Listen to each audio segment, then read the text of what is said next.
Hello बच्चों, एक बार फिर से स्वागत है आप लोगों का ज्ञान अभियान के इस यूट्यूब चैनल पर। और आज जो है हमारा लेक्चर 3 है क्लास 8 का साइंस का, जिसमें हम पढ़ेंगे सिंथेटिक फाइबर्स एंड प्लास्टिक्स। तो पूरा हम डिस्कस करेंगे, एनसीईआरटी भी हम पूरी खत्म कर लेंगे इसमें, और उसकी बैक पेज एक्सरसाइज भी हम करेंगे इस लेक्चर में लास्ट में। ठीक है, तो मुझे ऐसा लगता है कि चैप्टर 2 का जो लेक्चर अपलोड हुआ था उससे आपको सब कुछ समझ में आ गया होगा। उससे पूरी एनसीईआरटी भी हो गई होगी और बैक पेज एक्सरसाइज भी हो गई होगी। फिर भी कोई डाउट रह गया हो तो उसे नीचे कमेंट बॉक्स में कमेंट कर देना। तो चलिए आज का चैप्टर शुरू करते हैं। जैसे कि हमारी प्रथा है, हम पहले देखते हैं कि चैप्टर में क्या क्या पढ़ना है, ओवरव्यू। तो वो देख लेते हैं, what are natural fibres and synthetic fibres. तो यार देखो, ये जो चैप्टर है इसमें जो सिंथेटिक फाइबर्स के ही बारे में दिया हुआ है, इसी के ऊपर फोकस किया हुआ है, लेकिन जो क्वेश्चंस आते हैं वो नेचुरल फाइबर से भी आ जाते हैं, तो वो भी हम डिस्कस करेंगे। सेकंड, हम देखेंगे कुछ इंपॉर्टेंट टर्म्स जो कि एनसीईआरटी के बीच बीच में है, तो वो इंपॉर्टेंट टर्म्स हम देखेंगे। थर्ड, हम देखेंगे टाइप्स ऑफ सिंथेटिक फाइबर्स। तो चैप्टर जब सिंथेटिक फाइबर्स है तो उसके कुछ टाइप्स के बारे में देखेंगे। फोर्थ, हम देखेंगे प्लास्टिक्स क्या होते हैं, फिर प्लास्टिक के एडवांटेजेस और डिसएडवांटेजेस, और फिर एनवायरमेंट कंसर्न हम देखेंगे। और लास्ट में जो है हम बैक पेज एक्सरसाइज करेंगे एनसीईआरटी की, जिससे कि आपको एक तरह से ना रिवीजन और ओवरव्यू हो जाएगा, रिवीजन और कंक्लूजन हो जाएगा। शुरू करते हैं। हमारा जो पहला स्लाइड है, natural fibres and synthetic fibres. तो जो क्वेश्चन है वो कॉमनली ऐसे आ जाता है 3 और 5 मार्क्स में कि आपको नेचुरल फाइबर और सिंथेटिक फाइबर डिफरेंशिएट करना होता है। तो उसी के ऊपर मैंने एक ही स्लाइड में बना दिया है, जिससे कि आपको दोनों समझ भी आ जाएगा और आपका एक क्वेश्चन भी प्रिपेयर हो जाएगा। नेचुरल फाइबर्स, तो first they are obtain from natural sources like plants and animals. जो फाइबर नेचुरल सोर्सेज से हमें ऑब्टेन होते हैं, प्लांट और एनिमल से ऑब्टेन होते हैं, वो नेचुरल फाइबर्स होते हैं। लेकिन सिंथेटिक फाइबर्स वो फाइबर्स होते हैं जो आर्टिफिशियल होते हैं, जो ह्यूमन की इंटरफेरेंस से बनाए गए होते हैं, या फिर पेट्रोकेमिकल्स को प्रोसेस करके बनाया जाता है। यहाँ पे जो एक एक वर्ड है ना, जैसे पेट्रोकेमिकल्स, आर्टिफिशियल, मैनमेड, ये सारे इंपॉर्टेंट वर्ड्स हैं। तो इसको एक तरह से हाईलाइट भी करते रहो और इसको लिखते भी रहो पूरी डेफिनेशन के साथ। तो ऑब्टेन फ्रॉम आर्टिफिशियल और मैनमेड सोर्सेस और by chemical processing of petrochemicals. Natural fibres में second point, they are less durable and fade in colour. तो देखो यार, ये नेचुरल है तो ये ड्यूरेबल भी कम होगा और जो कलर होगा वो फेड होगा, थोड़ा उतना ग्लोइंग कलर नहीं आएगा। लेकिन जो सिंथेटिक फाइबर है ये ड्यूरेबल भी होते हैं और ये सिंथेटिक होते हैं, ह्यूमन आर्टिफिशियल मैनमेड होते हैं। तो इसमें हम कलर्स ऐड कर सकते हैं, तो ग्लोइंग कलर्स इसमें डाइज ऐड कर दिए जाते हैं, तो इससे ये और अच्छे लगते हैं अपीयरेंस में। थर्ड पॉइंट है, नेचुरल फाइबर्स आर एक्सपेंसिव। जो नेचुरल फाइबर्स होते हैं वो एक्सपेंसिव होते हैं, लेकिन जो सिंथेटिक फाइबर्स होते हैं ये इतने एक्सपेंसिव नहीं होते। फोर्थ पॉइंट है, it is comfortable for use. Natural fibre जो होते हैं वो यूज के लिए कंफर्टेबल होते हैं और इन्वायरमेंट को भी कोई नुकसान नहीं पहुंचाते। लेकिन जो सिंथेटिक फाइबर्स होते हैं ये कंपैरेटिवली लेस कंफर्टेबल होते हैं। नेचुरल फाइबर के कपड़े से अगर कंपेयर करें तो लेस कंफर्टेबल होते हैं और इन्वायरमेंट को भी हार्म पहुंचाते हैं। एग्जाम्पल है नेचुरल फाइबर के कॉटन और सिल्क। जो कॉटन और सिल्क है, जो प्योर सिल्क होता है वो नेचुरल फाइबर होता है, और जैसे नायलॉन है वो एक तरह का सिंथेटिक फाइबर है। तो हमने ये समझ लिया कि नेचुरल फाइबर क्या होता है, सिंथेटिक फाइबर क्या होता है। अब कुछ इंपॉर्टेंट टर्म्स की तरफ पढ़ते हैं। पॉलीमर, पॉलीमर क्या होता है, आपके लिए नया शब्द है। पॉलीमर क्या होता है ये? अ synthetic fibre is also a chain of small units joined together. Each small unit is actually a chemical substance. तो देखो, जो सिंथेटिक फाइबर है वो किससे बनता है? कुछ केमिकल से बनता है, कुछ केमिकल सब्सटेंस होता है वो। तो जो सिंथेटिक फाइबर होता है ना, वो किसी केमिकल सब्सटेंस का जो स्मॉल यूनिट होता है। जैसे यहाँ पे देखो, मान लो कि कोई केमिकल सब्सटेंस है और उसमें छोटे छोटे स्मॉल यूनिट्स होते हैं, अलग अलग इंडिविजुअल यूनिट्स। ये एक यूनिट है, ये एक यूनिट है, ये एक यूनिट है, ये एक यूनिट है। तो ऐसे अलग अलग यूनिट्स होते हैं। लेकिन जब ये यूनिट का पॉलीमराइजेशन होता है, इसका मतलब ये पॉलीमराइजेशन एक प्रोसेस है जिसमें कि ये सारे जो इंडिविजुअल्स हैं, स्मॉल यूनिट्स हैं, ये सारे एक बॉन्ड के द्वारा जुड़ जाते हैं और एक large unit, single unit form कर लेते हैं। बस इतना कुछ है कि जो स्मॉल केमिकल सब्सटेंस होता है वो एक लार्ज यूनिट फॉर्म कर लेता है, उसी को कहते हैं पॉलीमर। तो वही बात यहाँ पे लिखी गई है, many such small units combined together to form a large unit called polymer. ठीक है। सेल्यूलोज, सेल्यूलोज क्या है? वो भी एक तरह का पॉलीमर है। तो जो पॉलीमराइजेशन जो प्रोसेस है ये नेचुरल भी होता है, नेचर में भी होता है। तो जो सेल्यूलोज है वो एक तरह का पॉलीमर है, किसका? ग्लूकोज का, ठीक है। और एग्जाम्पल क्या है? कॉटन। तो जो सेल्यूलोज है वो ग्लूकोज यूनिट से बना होता है, ग्लूकोज के स्मॉल स्मॉल यूनिट से बना होता है, और ये सेल्यूलोज का एक एग्जाम्पल है कॉटन। थर्ड है हमारा पेट्रोकेमिकल्स। तो जब हम एक्सट्रैक्ट करते हैं, पेट्रोलियम एक्सट्रैक्ट करते हैं, तो पेट्रोलियम क्या होता है कि वो पेट्रोल नहीं होता, वो पेट्रोलियम होता है। उसमें और भी कई सारी चीजें, कई सारी इम्प्योरिटीज मिक्स होती हैं, तो उसे रिफाइनरी में जाके रिफाइन करना पड़ता है, और रिफाइन करके ना अलग अलग प्रोडक्ट्स बनाए जाते हैं। जैसे कि उसमें से थोड़ा ग्रीस निकलता है, जो ग्रीस साइकिल में डलता है वो ग्रीस होता है, तो वो भी क्या है? एक पेट्रोलियम प्रोडक्ट है। और पेट्रोल क्या है? वो भी एक पेट्रोलियम प्रोडक्ट है।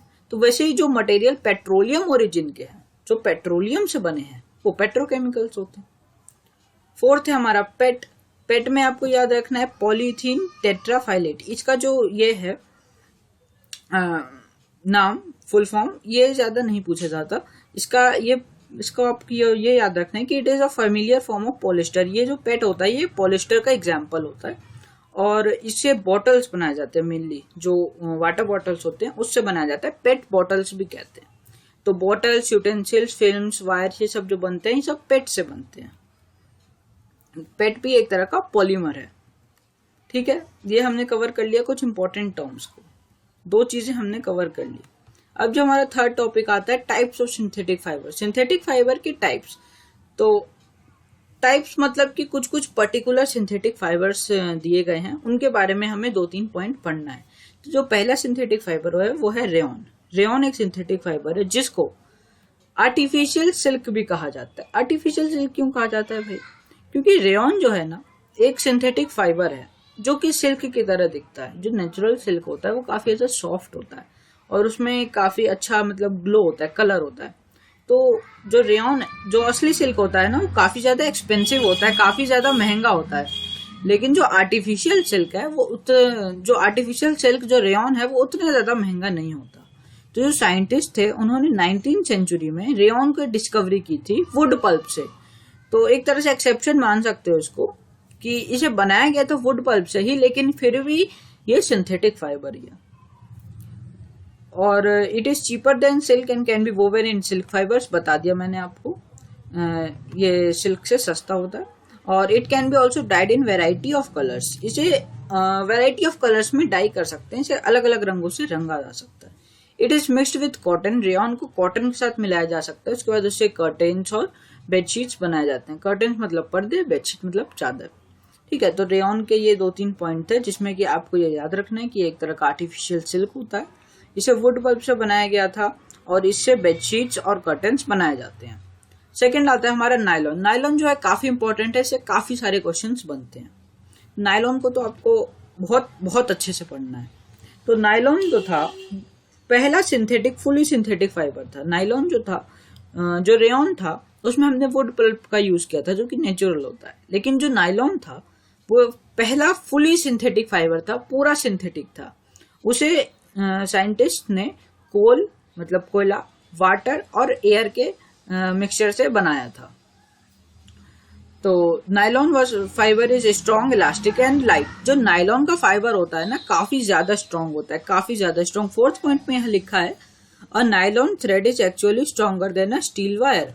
अगर आप उसी थिकनेस का एक स्टील वायर लो और एक नायलॉन का वायर लो, नायलॉन का फाइबर लो, तो नायलॉन का जो फाइबर होता है वो स्टील वायर से भी ज्यादा ताकतवर होता है। तो इसका मतलब कि इसको जब हम यूज करेंगे तो भी ऐसी जगह यूज करेंगे जहां पे काफी ज्यादा स्ट्रेंथ की जरूरत पड़ती है। तो हम इसे कहाँ यूज करते हैं? हम इसे कार सीट बेल्ट में यूज करते हैं, स्लीपिंग बैग्स में यूज करते हैं, और जो पैराशूट होते हैं इनके रोप्स बनाने में भी यूज करते हैं। तो इसके एग्जाम्पल्स भी काफी ज्यादा इंपॉर्टेंट होते हैं क्योंकि इसकी एक प्रॉपर्टी ही है कि यह काफी ज्यादा स्ट्रांग होता है, ठीक है।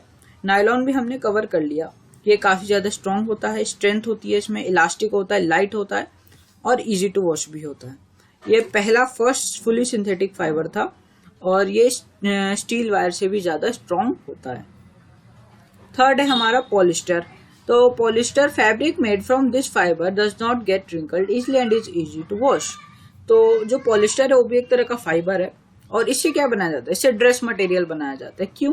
क्योंकि पॉलिस्टर के जो कपड़े होते हैं ना जल्दी रिंकल नहीं होते, उसे बार बार आयरन करने की जरूरत नहीं पड़ती, तो इसलिए सूटेबल होता है ये ड्रेस मटेरियल बनाने के लिए। तो स्कूल में आपसे क्वेश्चन पूछा जा सकता है, which of the synthetic fibre is suitable for making dress material, तो इसका आंसर होगा पॉलिस्टर।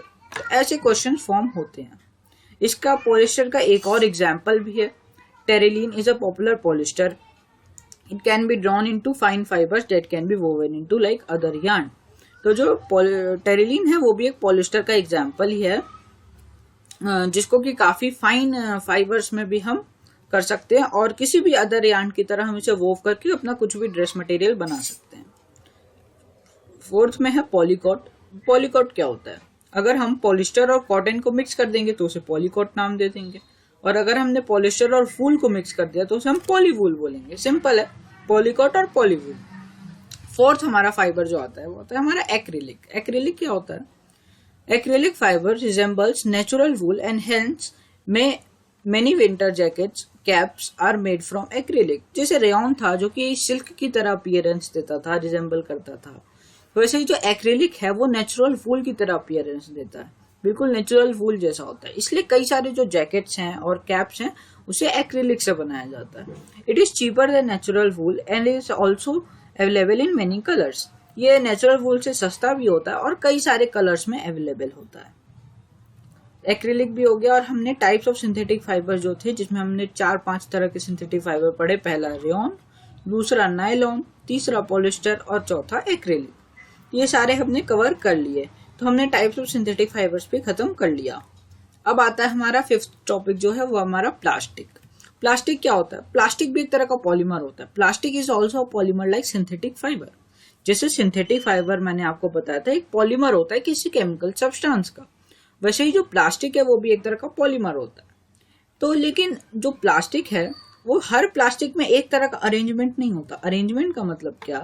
देखो यहाँ पे जो मैंने इमेज दिखाया था, इसमें जो स्मॉल यूनिट्स थे एक लाइन में सारे जुड़े हुए हैं। मीन्स क्या? एक लाइन में जुड़े हुए हैं। देखो लाइन में सारे बॉन्ड्स हैं, तो ये क्या होगा? ये लीनियर अरेंजमेंट होगा। लीनियर मतलब सीधी रेखा में, तो सीधी रेखा में अरेंजमेंट है इसमें, तो ये लीनियर अरेंजमेंट हो गया। लेकिन जो प्लास्टिक है उसमें जरूरी नहीं है कि ये हमेशा लीनियर अरेंजमेंट में ही हो। उसके केमिकल सब्सटेंस के यूनिट कई बार ये क्रॉस लिंक्ड भी होते हैं। क्रॉस लिंक कैसे होते हैं? क्रॉस लिंक्ड ऐसे होते हैं, ये जो ब्लू कलर के बॉक्सेस है, मान लो कि ये केमिकल यूनिट्स हैं, तो वो देखो, ये देखो लीनियर अरेंजमेंट तो इसमें दिखाई देता ही है। अपर रो और लोअर, जो लोअर रो है, दोनों लीनियर अरेंजमेंट से जुड़े हुए हैं, लेकिन बीच बीच में ये ऐसे भी जुड़े हुए हैं। क्रॉस लिंक्ड अरेंजमेंट इसे कहते हैं। हो गया ये प्लास्टिक का, हमने समझ लिया कि इसका अरेंजमेंट कैसे होता है, जो लीनियर भी होता है, क्रॉस लिंक्ड भी होता है।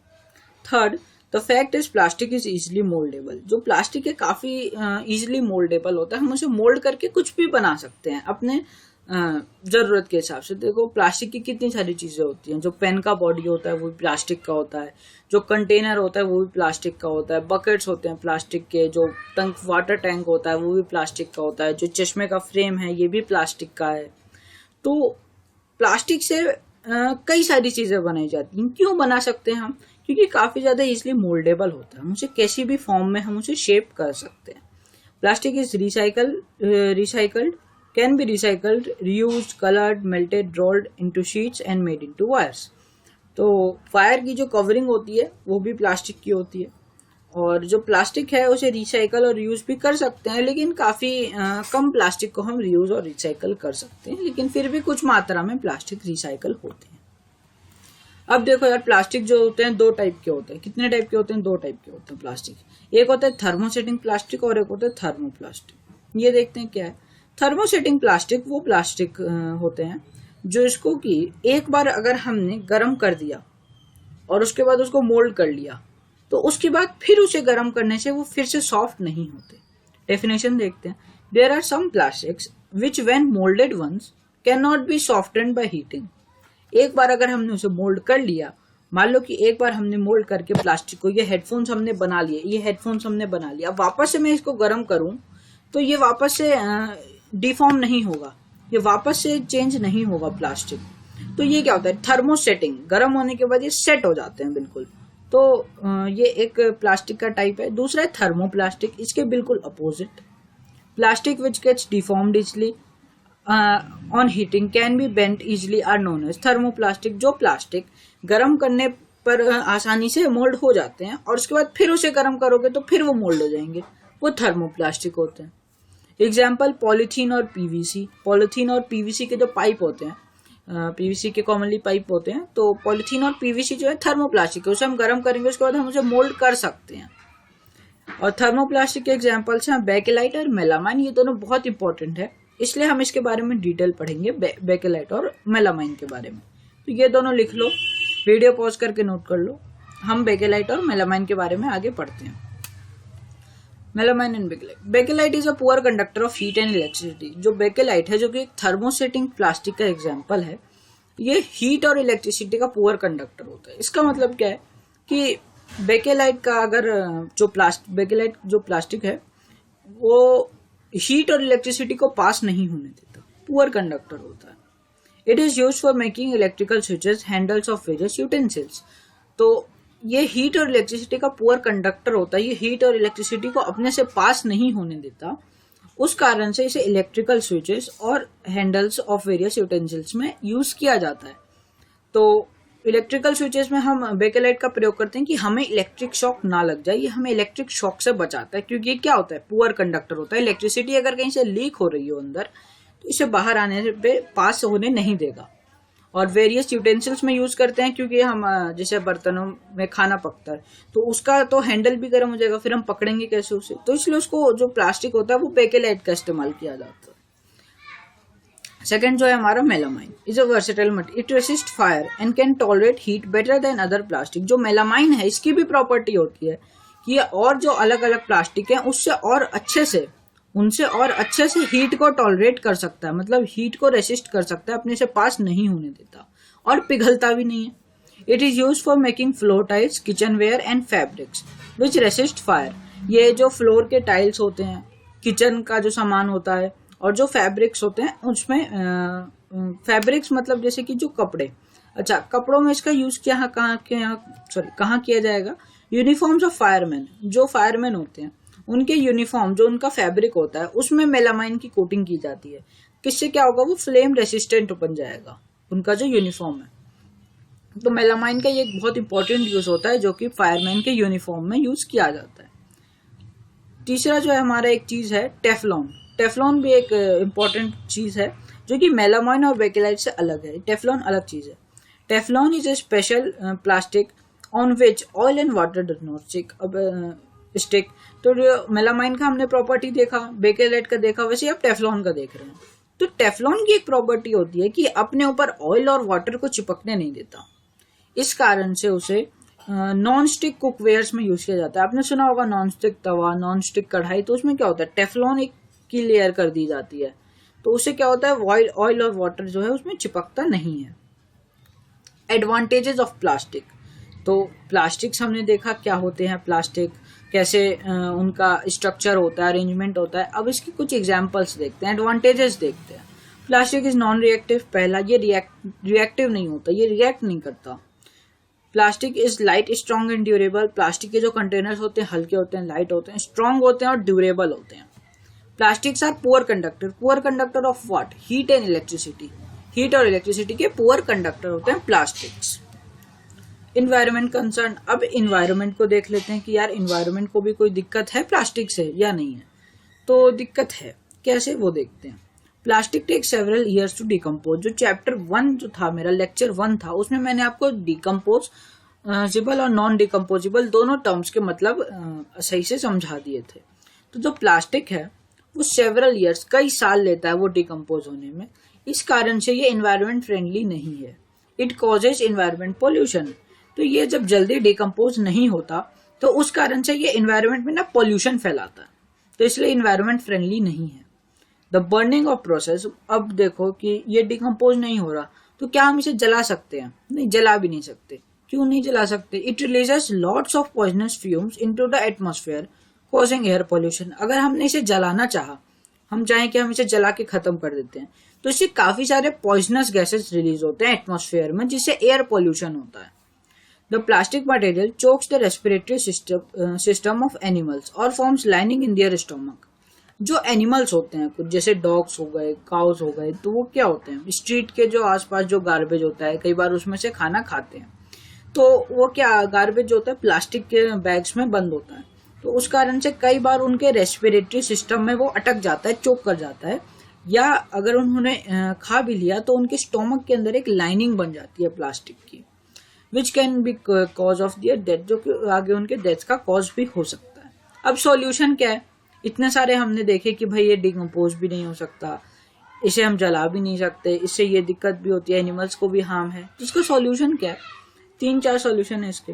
Avoid the use of plastic as far as possible, plastic का यूज ही मत करो, ज्यादा यूज ही मत करो प्लास्टिक का, पहला सॉल्यूशन। दूसरा, make use of bags made of cotton और jute when you go for shopping, जब कोई सामान खरीदने जाए, जब शॉपिंग पे जाए, तो कॉटन या जूट के बने जो कि नेचुरल फाइबर्स हैं, जो डिकम्पोज हो जाएंगे, उनके बैग्स हम पहले से लेके जाएं, जिससे कि हमें प्लास्टिक बैग की जरूरत ना पड़े। The 5R principle, reuse, reduce, reuse, recycle, recover, refuse, ये तो सबको पता है, इसमें क्या समझाना है। ठीक है, सॉल्यूशन भी हमने देख लिया। अब धीरे धीरे जो हमारा चैप्टर एंड होने वाला है, काफी छोटा चैप्टर था ये,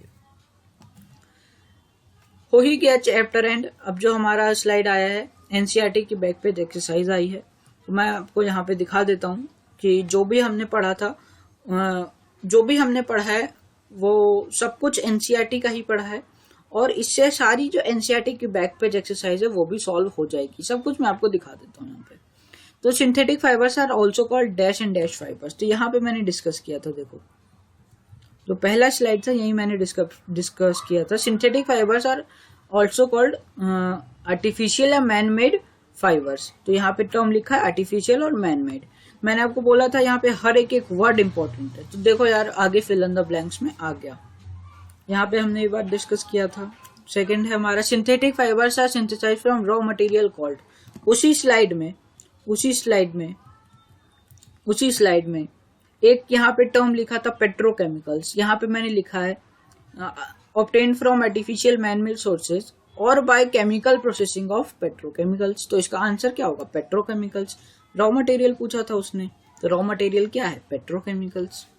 सी, like synthetic fibres plastic is also, जो प्लास्टिक का हमारा था यहाँ पे slide, plastic is also polymer like synthetic fibre, तो इसका आंसर क्या हो गया? पॉलीमर। ठीक है, ये भी हमारा हो गया। Give examples which indicate that nylon fibres are very strong, मैंने आपको बताया था कि जो नाइलॉन के एग्जाम्पल्स है काफी ज्यादा इंपॉर्टेंट है, तो 2 एग्जाम्पल आपको यहाँ पे दिखाने होंगे, 2 या 3 example.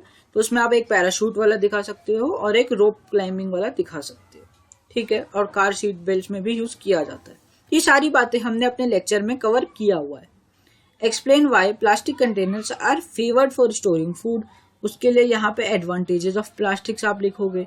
Plastic is non reactive और plastic is light, strong and durable, ये दोनों पॉइंट आएंगे। थर्ड पॉइंट यहाँ पे नहीं आएगा, क्योंकि फूड स्टोर करना है, उसमें कंडक्शन, उसमें पुअर कंडक्टर और गुड कंडक्टर का रोल ही नहीं है, उसमें इलेक्ट्रिसिटी और हीट का तो रोल ही नहीं है, तो इसीलिए आपको 2 ही पॉइंट यहाँ पे लिखने होंगे। Plastic is non reactive, plastic is light, strong and durable.